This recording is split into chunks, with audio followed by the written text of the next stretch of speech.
이 새벽에도 오셔서 기도하는 모든 간구가 하나님 앞에 상달리는 은혜의 새벽 되기를 주의 이름으로 축원합니다. 오늘 본장은 유다의 예루살렘이 멸망하고 있는 내용을 담고 있습니다. 내용 그 앞부분에 보면 바빌론의 느부갓네살이 군대를 동원해서 예루살렘을 에워쌌다.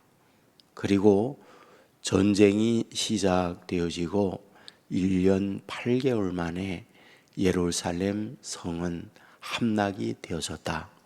이렇게 기록을 합니다.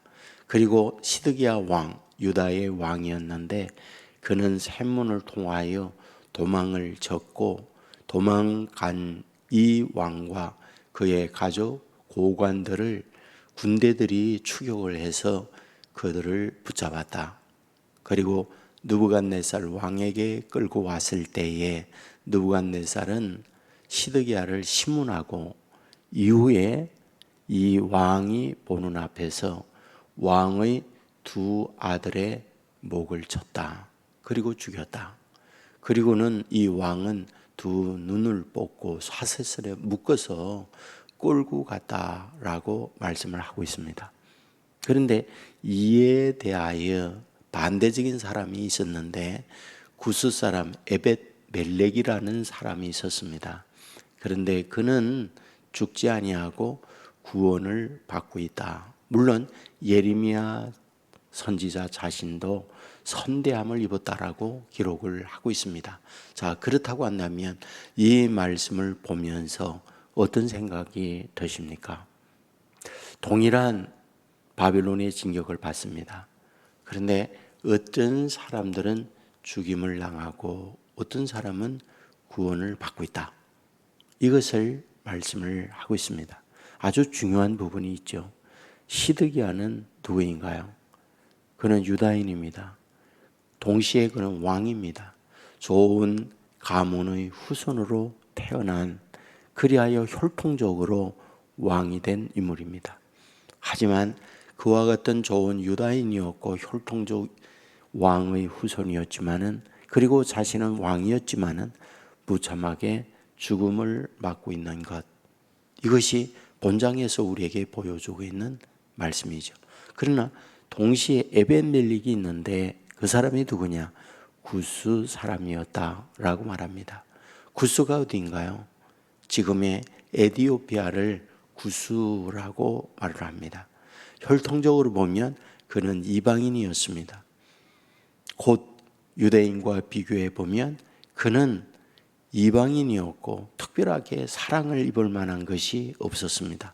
그럼에도 불구하고 그는 구원을 받고 있는 걸 보게 됩니다. 그렇다면 무엇이 이런 결정을 내리고 있는 걸까라는 거죠.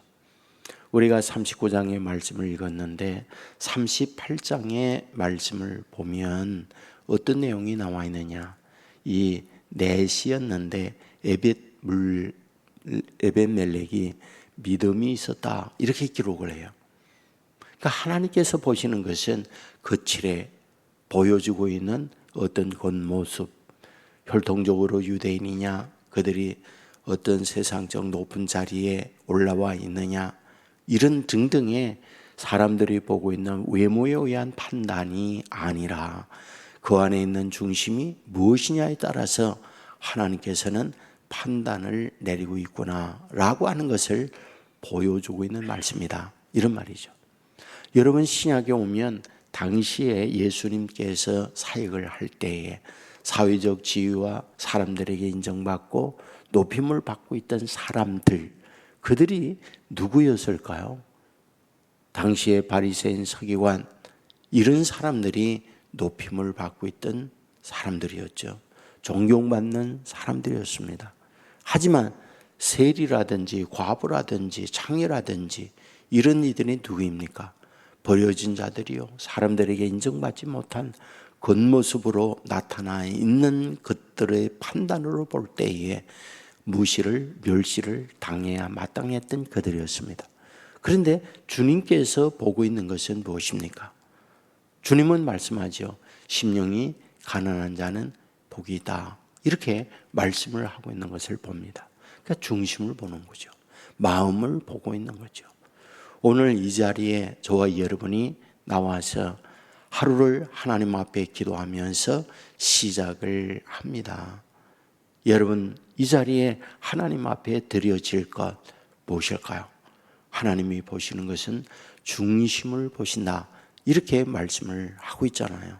이 말씀을 처음으로 하고 있을 때가 사무엘이 이새 집에 가서 사울의 뒤를 이어서 기름 부을 때에 이새의 첫 아들이 엘리압인데 기골이 장대하고 외모가 출중해서 하나님께서 이런 인물을 세워서 하나님이 왕으로 삼으려고 하는구나, 기름 부으려고 하니까 하나님께서 아니다.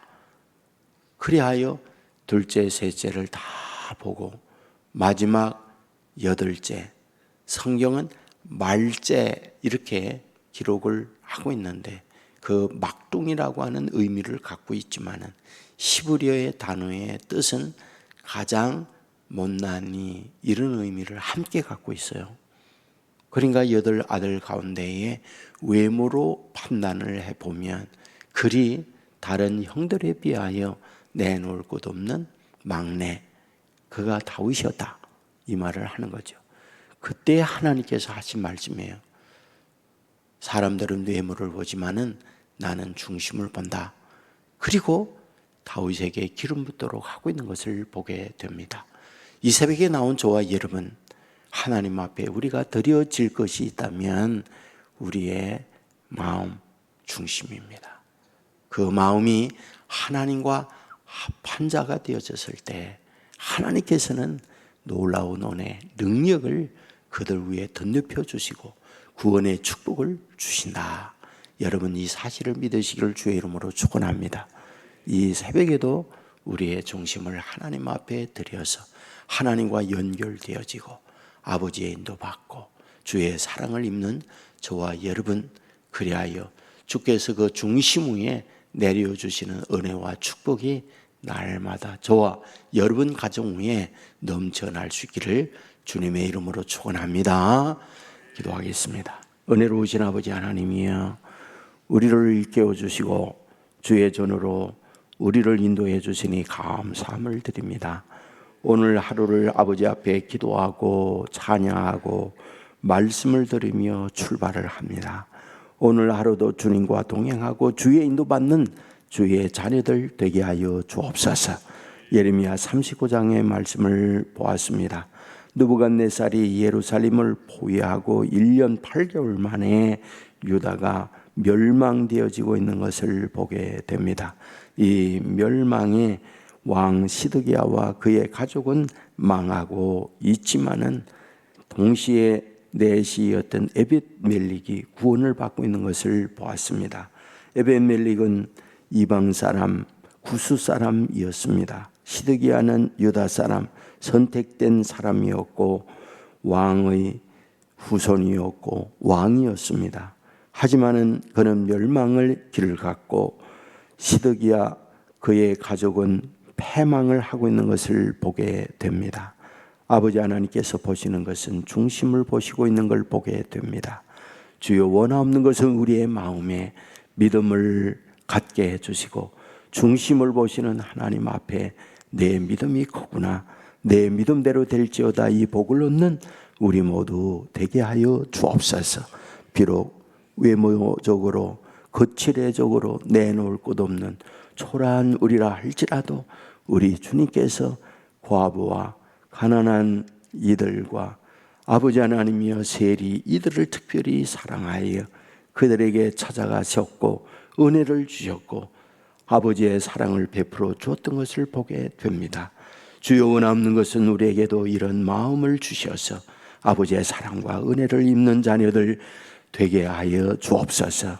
오늘도 주님 어디에 뭘 하든지 우리와 동행해 주시고 특별히 주의 자녀들 아파 고통하는 분들 하나님이 찾아가셔서 영육의 건강을 허락하여 주옵소서. 이제 각종 시험을 보고 결과를 기다리고 있는 믿음의 가족들이 있습니다. 도와주셔서 여러 가지 어려운 환경에서 아버지의 좋은 결과를 얻도록 저희들을 인도하여 주옵소서. 경제적으로 어렵고 힘든 분들 하나님께서 도와주셔서 그 모든 어려움에서 이겨낼 수 있도록 아버지의 인도를 받는 자녀들 되게 하여 주옵소서. 더해진 헌금이 있습니다.